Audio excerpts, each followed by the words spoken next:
रस तत्व में हमेशा एक जैसा लगा रहता है, उसकी जिंदगी को भी मैं हमेशा उन्नति की ओर बढ़ाते बढ़ाते अग्रणता में लेकर चलूंगा। फिर उसको डाउन नहीं करने देता, उसको नीचे नहीं आने देता। जैसे श्रावण महीने में चढ़ाए गए कनेर के फूल, दुर्वा,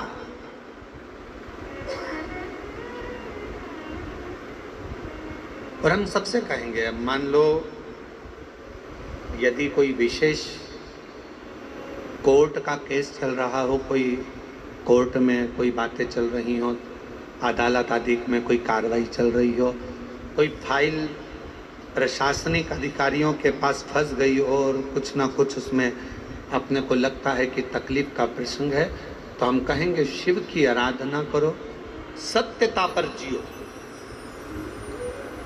और साथ में 5 दुर्वा, 1 कनेर का फूल पीला, 1 पीला कनेर, 5 दुर्वा, 5 बेलपत्र लेकर शिव जी के मंदिर में जाकर शिवलिंग पर समर्पित कर 2 लोटा जल सावन के महीने में उसी पर बेलपत्र कनेर के फूल पर चढ़ाइए।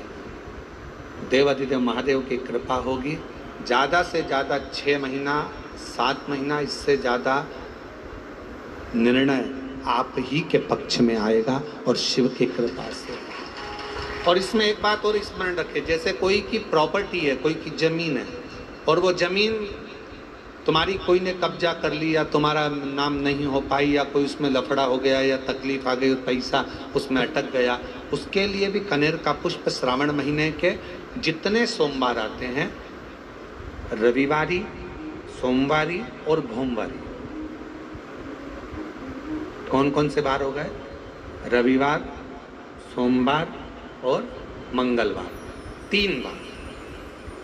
प्रथम दिवस में कनेर का 1 पुष्प लेना है, द्वितीय दिवस में कनेर के 5 पुष्प लेना है, और तृतीय दिवस में कनेर के 3 पुष्प लेना है।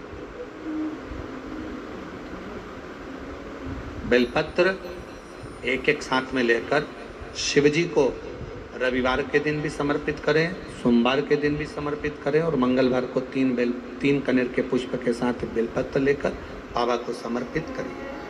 कितना भी अटकी हुई प्रॉपर्टी होगी, कह दिया उसने मैं तेरे नाम प्लाट नहीं कराऊंगा और पैसा लेकर बैठ गया, या पैसा नहीं दे रहा है, या किसी भी रूप में वो अटका हुआ है, अगर सावन के 4 सोमवार पढ़ें या 5 सोमवार पढ़ें, आपने ये प्रत्येक सावन के सोमवार के पहले, फिर से बोलो कौन सा बार? रविवार, सोमवार और मंगलवार, ये 3 बार का क्रम अगर प्रत्येक सोमवार के पहले और बाद में कर लिया, तो आपको उसे प्रॉपर्टी उस व्यक्ति को तुम्हें देना ही पड़ेगी, छोड़ना ही पड़ेगी।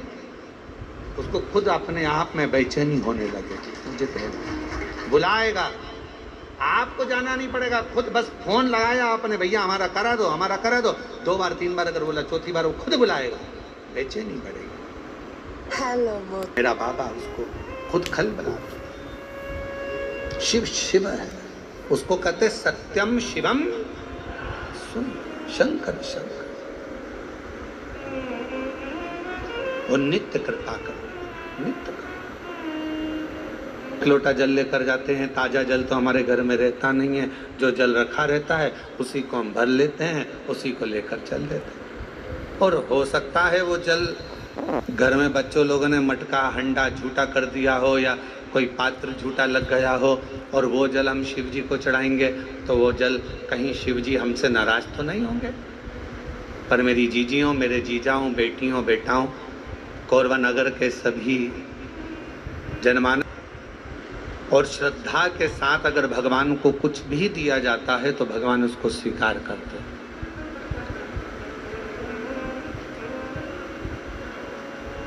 भरोसे के साथ अगर परमात्मा को कुछ दिया जाता है तो भगवान उसे स्वीकार करते हैं।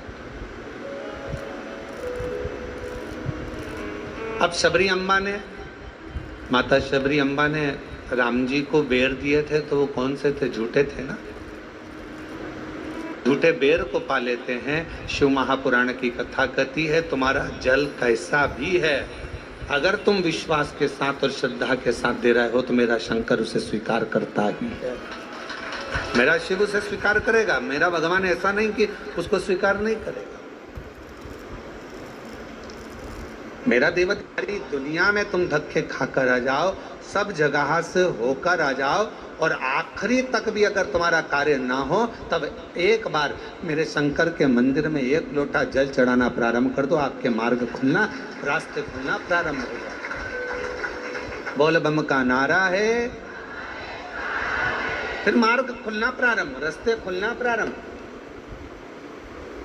एक लोटा जल हमारा जो हम शिव को चढ़ाते हैं वो हमारा कल बदल देता है, हमारा मार्ग सुलभ कर देता है। शिलाद मुनि के यहाँ संतान का सुख, बहुत दुखी, और फिर निवेदन करें, भगवान से प्रार्थना करा करो, भगवान औलाद देना मना नहीं, पर संस्कारवान देना। दूसरी, भगवान औलाद देना, संस्कारवान देना और स्वस्थ देना।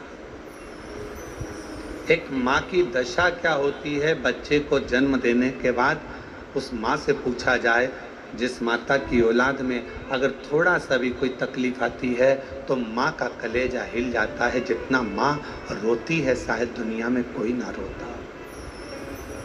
माँ बेभाव दे देता है, एक बार का धन दे देता है, एक बार की दौलत दे देता है, फिर लोग उसको भोगने लगते हैं, और भोगते भोगते आखिरी में एक दिन ऐसा आता है कि डब्बा खाली हो जाता है। डब्बा खाली होता है, फिर रोने बैठ जाता है, तकलीफ आई, फिर लोटा लेकर भागता है। शिव जी कहते हैं, जो मेरे मंदिर में, मेरी कथा में, मेरे रसतत्व में हमेशा एक जैसा लगा रहता है, उसकी जिंदगी को भी मैं हमेशा उन्नति की ओर बढ़ाते बढ़ाते अग्रणता में लेकर चले जाता। फिर उसको डाउन नहीं करने देता, उसको नीचे नहीं आने देता। जैसे